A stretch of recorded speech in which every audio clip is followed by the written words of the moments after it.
సరే అయితే గర్భధారణ, మాతృత్వంపై మద్రాస్ హైకోర్టు ఒక సంచలన తీర్పునైతే ఇచ్చింది.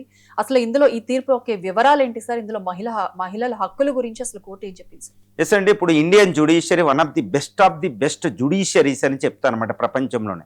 ఇప్పుడు మద్రాస్ హైకోర్టు ఒక కీలకమైన తీర్పు ఇచ్చింది. ఇది స్త్రీల ఉద్ధరణకే, ఒక స్త్రీల యొక్క ప్రోగ్రెస్కి, వాళ్ళ అభివృద్ధికి చాలా చాలా ఉపయోగపడుతుంది అనమాట.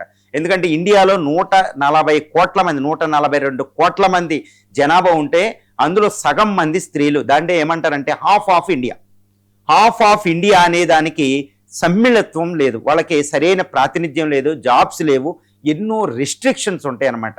ఇప్పుడు ఈ మద్రాస్ హైకోర్టు ఇచ్చిన తీర్పు ఒక అద్భుతమైన తీర్పు అనమాట. ఒక LLM గ్రాడ్యుయేట్ ఆవిడ ఒక డిజర్టేషన్ అంటే తన థీసిస్ని సమర్పించాలి ఒక యూనివర్సిటీలో. కానీ ఆవిడ గర్భం దాల్చడం వల్ల, తర్వాత మాతృత్వం వల్ల, లాక్టేటింగ్ మదర్, పిల్లవాళ్ళని చూసుకోవాలి ఒక 6 నెలలు 1 సంవత్సరం పాటు, వీటి వల్ల ఆవిడ థీసిస్ని సమర్పించలేకపోయింది. మళ్ళీ సమర్పించడానికి వెళ్తే యూనివర్సిటీ ఒప్పుకోలేదు. ఇప్పుడు మద్రాస్ హైకోర్టుకి వెళ్తే హైకోర్టు చెప్తుంది ఆవిడ మాతృత్వం గర్భధారణతో ఉంది కాబట్టి అవి ఉన్నాయి అని మనం అడ్డగించడానికి లేదు, కాబట్టి ఆవిడ దగ్గర నుంచి ఇది స్వీకరించమని చెప్పింది. అంటే ఈ తీర్పు ఇక్కడ నుంచి ఎలా ఉండబోతుందంటే, దేశంలో గర్భధారణ, మాతృత్వం అనేది ఈ సృష్టి ముందుకెళ్ళడానికి ఉపయోగపడేవి. ఆవిడ స్త్రీ అది చేయకపోతే మనమే ఉండం, మన స్త్రీ ఉండదు కదా అన్నట్టు కోర్టు గుర్తించింది. కాబట్టి వాటి అడ్డం పెట్టుకుని మీరు ఏమీ ఆపడానికి లేదు అని ప్రభుత్వాన్ని ఆదేశించినట్టే. ప్రైవేట్ ఎవ్వరు ఏమీ చేయలేరు. కాబట్టి గర్భధారణ, మాతృత్వం సమయంలో ఆవిడికి లీవ్ అనేది ఉంటుంది.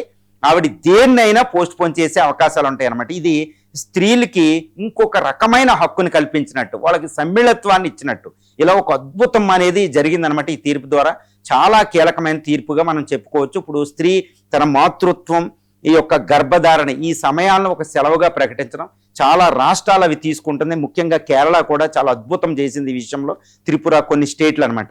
ఈ యొక్క ఇప్పుడు మద్రాస్ హైకోర్టు తర్వాత, ఈ తీర్పు తర్వాత, ఇటు గర్భం దాల్చినప్పుడు, తర్వాత మాతృత్వం లాక్టేటింగ్ స్టేజ్లో ఉన్నప్పుడు ఇప్పుడుకి మనకి సెలవులు ఇస్తున్నారు పెయిడ్తో.